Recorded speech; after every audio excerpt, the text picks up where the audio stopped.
बघतोय यावेळेस महाराष्ट्र केसरीची ही अंतिम लढत अवघ्या काही क्षणात सुरू होणार आहे।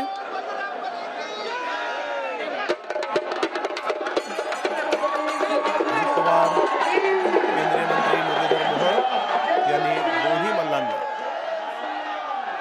यावेळेस शुभेच्छा दिलेल्या आहेत। महाराष्ट्र केसरीची ही अंतिम लढत पुढच्या काही क्षणात।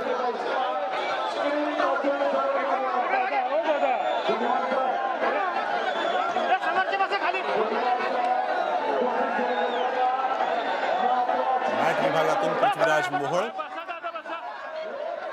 रणांगणात आहे, तर महेंद्र गायकवाड विरुद्ध पृथ्वीराज मोहोळ अशी लढत होणार आहे।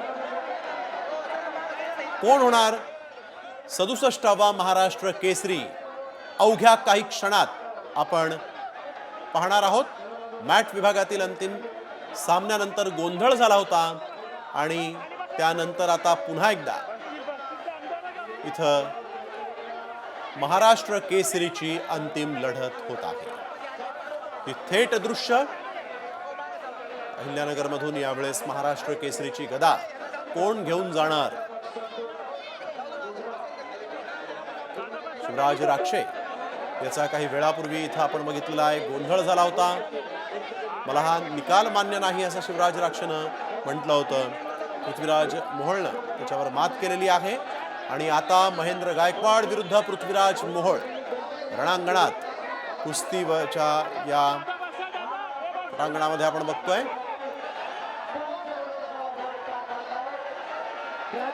महाराष्ट्र केसरी अर्थातच या स्पर्धेसाठी, या कुस्तीच्या सामन्यासाठी वर्षभर हे सगळे मल्ल जे आहेत ते प्रचंड तयारी करतात आणि आज आपण बघतोय महाराष्ट्र केसरीची अंतिम लढत। गदा नेमकी कोण घेऊन जाईल हे पाहणं महत्त्वाचं ठरणार आहे। अहिल्यानगर कुस्तीगीर संघाचे सचिव शांतता राखा। पृथ्वीराज मोहोळ गायकवाड यांच्यात अंतिम लढत होतीये। गादी गटात शिवराज राक्षेचा पराभव झाला आणि त्यानंतर गोंधळ झाला होता आणि आता पुन्हा हा सामना सुरू होतो।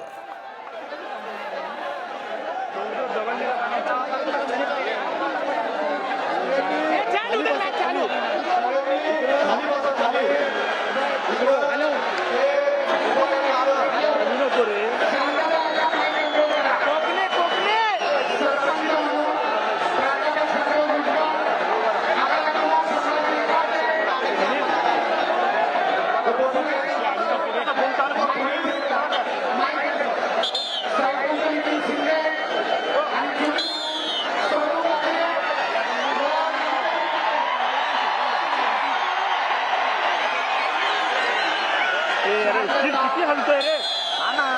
एक ठिकाणी बस ना, त्यावेळेस एका ठिकाणी बसायचं नाही।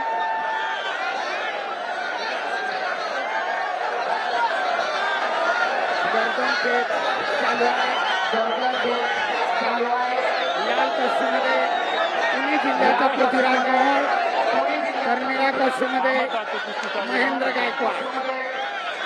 ज्या जिल्ह्याचा खेळाडू खेळत असतो त्या जिल्ह्याचा ऑफिशियल डेप्यूट केला जात नाही, म्हणून सरपंच म्हणून काम पाहत आहेत अहिल्यानगरचे संतोष भुजबळ, साईड पंच आहेत सांगलीचे नितीन शिंदे आणि ज्युरी म्हणून औरंगाबाद सोनू काबलिये व आंतरराष्ट्रीय कुस्तीगीर नामदेवजी बडरे सांगली।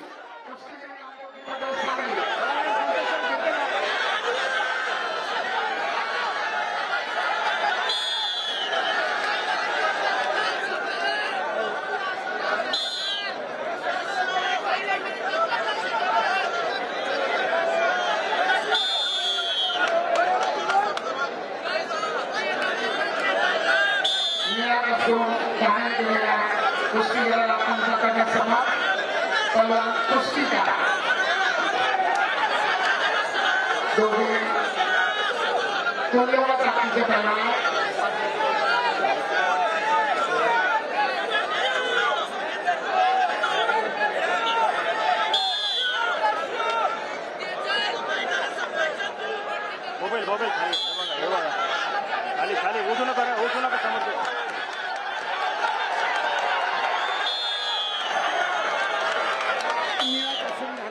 कुस्तीगीराला ऍक्टिव्हिटी पिरियड 30 सेकंदाची वेळ.